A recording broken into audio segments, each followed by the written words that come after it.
Okay guys, I cleaned my room for this. So, hi, my name is Anne. If you haven't seen my face before, welcome to my channel. One of the questions that I get asked the most on my channel is how I find new music. That's what we're gonna talk about today. Most of the songs that I find are online, whether it's through Spotify, YouTube, or like not so much Instagram, but like TikTok and like discovery platforms. A lot of the music I find come from either Spotify or social media, and then I have a lot of songs that I will find just in like real life, like on the street or in a coffee shop. I'll get into that. Spotify is my probably most used agent for discovering things online. Spotify really helps me a lot. It's like my third arm, low-key. It's controversial because the politics of Spotify are not good. They don't pay their artists well enough. I think they're starting to they're laying people off and introducing AI into their platform. I've been using Spotify for a long time. It has like all of my listening history and what I like since high school, so I'm really struggling with what to do, like what platform to move to, if there even is a platform that is better for discovering music. So if you guys have any thoughts on that, please let me know below. Like, I am open to consuming music in a different way, but right now like most of the music I find is from Spotify. So that being said, this is where I find music. At least once a week I try to listen to my Discover Weekly playlist. In the beginning days of Spotify, I would listen to the Discover Weekly and it would just be like a random assortment of songs. But lately, the more like ambient and like jazz music I've started to listen to, the better the recommendations have been. And that's going to be a common theme between all these online platforms, is I feel like the more you interact with the algorithm, the better the suggestions will be for you. Kind of like when you download TikTok for the first time and they show you just like random videos and you're like, why do people like this? Like, this is trash. And then the longer you spend on it, the better and more like niche the recommendations are for you. It's the same way with Spotify, I've found. Discover Weekly and then also Daylist. I probably listen to almost all of my Daylists every day. They like refresh it for like a morning, afternoon, evening, and night playlist based on like your listening activity, which is cool. They'll put in some songs you know, maybe like half of them are songs you already know or already on your rotation, and then the other half is like an introduction of new songs that you probably haven't heard. So Daylists are probably my favorite way of listening to music, just like while I work. Sometimes I'll listen to it when I'm like walking and out and about. Typically I'm just like working on my computer at home or like at a coffee shop. I'll just have my Daylist running, and then if I hear a song that sticks out to me, I'm like, ooh, let me add that to March. I also like, organization wise, I usually have like my monthly playlist, and then I also have like specific moods. Maybe I'll be like, ooh, I want that to go in my journaling or my work playlist. Also, if I hear a song that I really like but I'm like, I don't know what to do with this, I'll have like a dump playlist of just songs that I'm like, I don't know, like I could use this someday, so I just throw it in there. There are a couple Spotify features that are like a chop, honestly. The mixes and the daily mixes are only going to be songs that you already have in your rotation or have saved to your library. So like, for example, I have all my daily mixes on Spotify. Usually there's like High School Musical, Vanessa Hudgens, like One Direction mixes, and those are just like what Spotify generates every day that has no new music and is only based on songs that you've already listened to. But for some reason they haven't updated. Like, all of them are the same artists that I listened to when I was like 16. So I'm like, hello? I don't know what the point of that is, honestly. And then also they'll have different mood mixes, like driving mix or like soft girly mix, or I don't know, anything with the word mix in it. They don't do it for me. I don't know. Yeah, I just stay away from mixes, honestly. So mostly it's just Discover Weekly and Daylist, and then occasionally I'll listen to like a Spotify made playlist, like somebody at Spotify curated it. The ones I like are, I'll listen to Lorem, Anti-Pop, and there's like a Copenhagen Sounds one that I like as well. So next is YouTube. I use it much less than Spotify for music discovery, but one of my favorite things to do is just on my home feed, there will be certain like tracks that will come up, just like single song videos, that if the like cover art and the title is interesting, I'll click on it, and then usually I'll just like kind of go into a rabbit hole of listening to the song and then clicking on one of the videos on the side. Usually just like, yeah, the thumbnails, if they're interesting to me, I'll be like, ooh, what's that song? The browse features on YouTube are really good.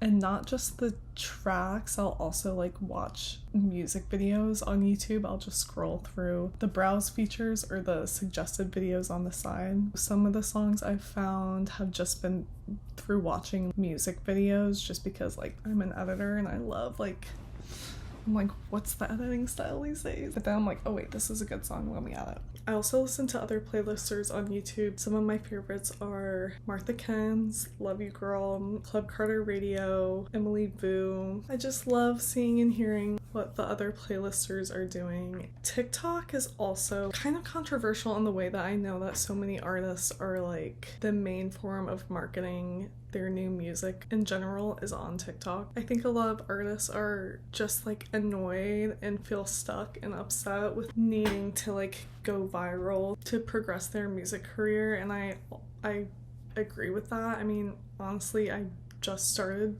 working like in this kind of industry vibe, and I don't know. TikTok is a weird place for artist discovery. I mean, it's like changed a lot of people's lives, but I think we're in a weird era of music discovery in terms of TikTok. But I have found a few artists that have just come up on my feed like, hey, I'm an artist, like check out my music, and it links their songs. And the girls that I've found from TikTok that I really like are Sarah the G, this girl named Solea, I believe, this other girl named Christelle. I listened to her like a couple of years ago. It also kind of helps you like connect with their face and their story a bit more, so you feel a bit more like connected to them as opposed to just like listening to a song on Spotify with no association. So yeah, TikTok is an interesting platform for music discovery. It is pretty relevant, I would say.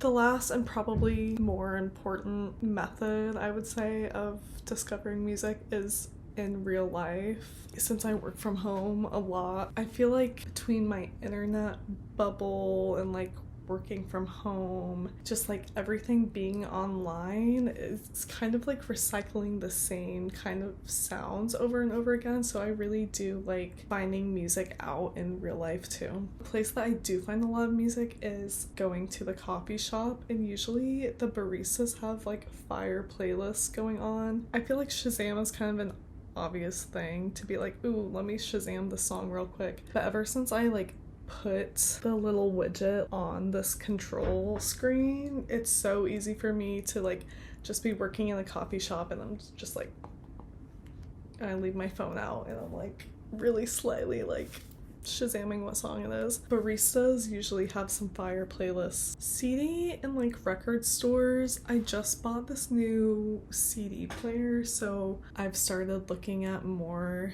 CDs. I used to have a record player, but it was just too expensive for me to keep buying vinyl. So recently I went to like a music store and I found this Macy Gray Live in Las Vegas CD, and then I started listening to that and like picked up some Macy Gray songs. I also like through Spotify had saved a couple Sweetback songs, and then I found this at the CD store.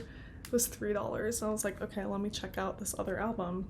I didn't really like this album, but I found a random jazz CD when I was in New Orleans. I've wanted to get more into the like analog discovering music because I feel like that's Like, is that better? I don't even know. Oh my gosh, I also Shazam songs that I hear on the street. There are so many times walking in like Queens and Brooklyn where somebody will drive by with their windows down and they're playing just such a good song, and like one that I would never find on my own.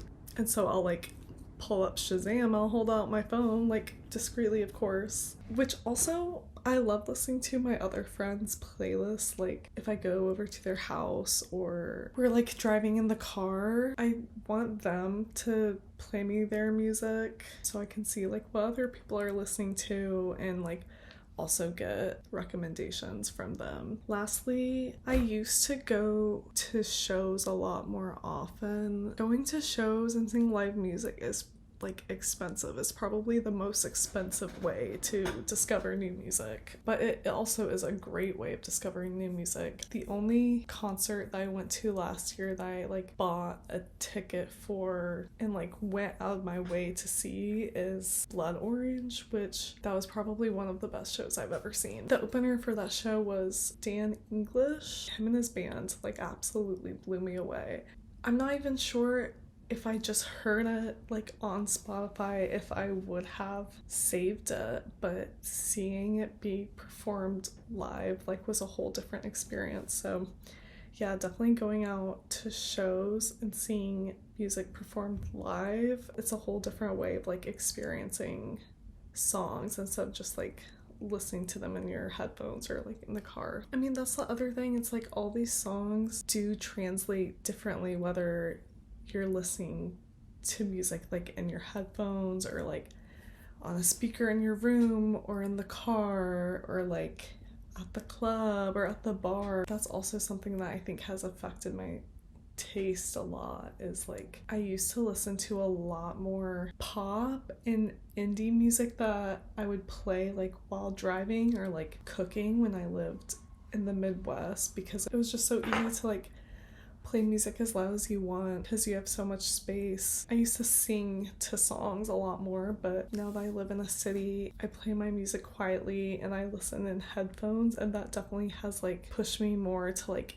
ambient music. Like the reasons I listen to music are different. So yeah, life is crazy. Anyway, that is where I find music. Thank you guys for asking me. I am also open to doing a video about like how I actually make a playlist video, like download the footage and put it together, edit it and post it and do all of that. So if you're interested in that, let me know. And if you have any other questions, let me know in the comments. Also, if you have any other like ways that you discover music that you would like to share, or any other platforms besides Spotify that you would recommend, please let me know in the comments. And yeah, thanks for watching.